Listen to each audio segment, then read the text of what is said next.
एक और important question class 10th के लिए लेकर आए हैं और ये क्वेश्चन सेलेक्ट किया है मैंने अरिथमेटिक प्रोग्रेशन से। क्वेश्चन क्या है आइए देखते हैं।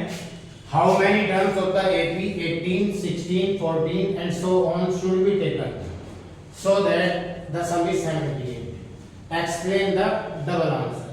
यहाँ पे जो ये है इसमें क्वेश्चन में कुछ अलग ये है, explain the double answer. Arithmetic progression हमें दी हुई है 18, 16, 14 एंड सो ऑन।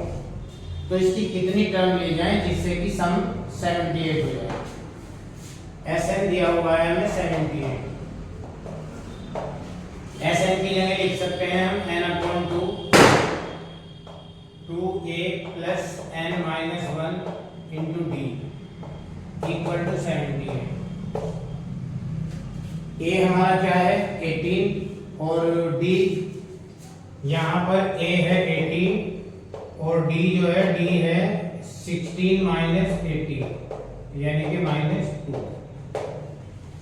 तो यहाँ पे पुट कर देते हैं इनको n/2 2 into 18 plus n-1 into -2 equal to 78।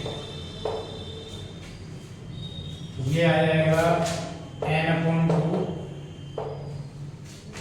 36 minus 2n plus 2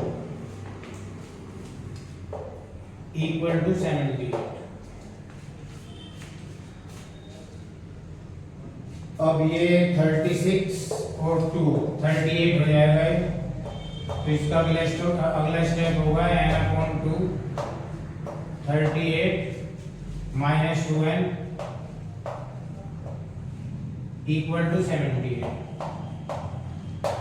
यहाँ पे क्या करते हैं, यहाँ से 2 कॉमन निकाल देते हैं।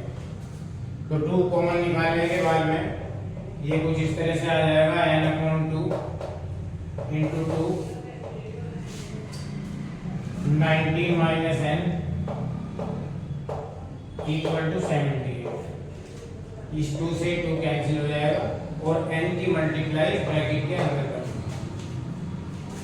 तो ये आ जाएगा 19n minus n square equal to 78।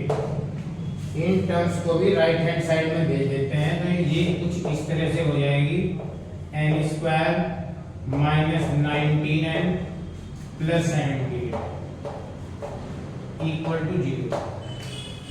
यहाँ पर अब हम इसको क्वाड्रेटिक इक्वेशन को n के लिए सोल्व करेंगे। 78 के ऐसे 2 फैक्टर जिन फैक्टर्स को प्लस करने पर मिडिल टर्म आए 99, वो फैक्टर होंगे 13 into 6। 13 की और 6 की मल्टीप्लाई करेंगे तो 78 आएगा और उनको अगर प्लस करेंगे तो 19 आएगा। तो इसको इस तरह से लिख देते हैं n square minus 13n minus 6n plus 78 equal to 0। यहाँ पे ग्रुपिंग बना लेंगे इनका। पहले ग्रुप में से n कॉमन आ रहा है तो n कॉमन ले लेंगे, यहाँ पे आ जाएगा n-13। दूसरे ग्रुप में -6 कॉमन आ रहा है तो ये दूसरा जो ब्रैकेट होगा वो भी n-13 आ जाएगा इक्वल टू 0। यहाँ पे फिर हम n-13 कॉमन ले लेंगे। तो n-13 कॉमन लेंगे तो ये बचेगा फिर n-6।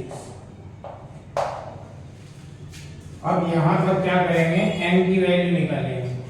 n-13 equal to 0। तो यहाँ से n आ जाएगा 13। दोनों वैल्यूज जो आएंगी यहाँ पर एक्सेप्टेबल आएंगे। और n-6 इक्वल टू 0 तो n आ जाएगा 6। तो इसका मतलब नंबर ऑफ टर्म्स जो हैं वो 6 हैं और 13 भी आ रही है। अब दोनों आंसर को एक्सप्लेन करना है। ये जो हमें अरिथमेटिक प्रोग्रेशन दी हुई है इसकी जो टर्म्स है उनका सम 78, 6 टर्म का भी सम 78 होगा और 13 टर्म्स का सम भी 78 होगा। ऐसा क्यों है?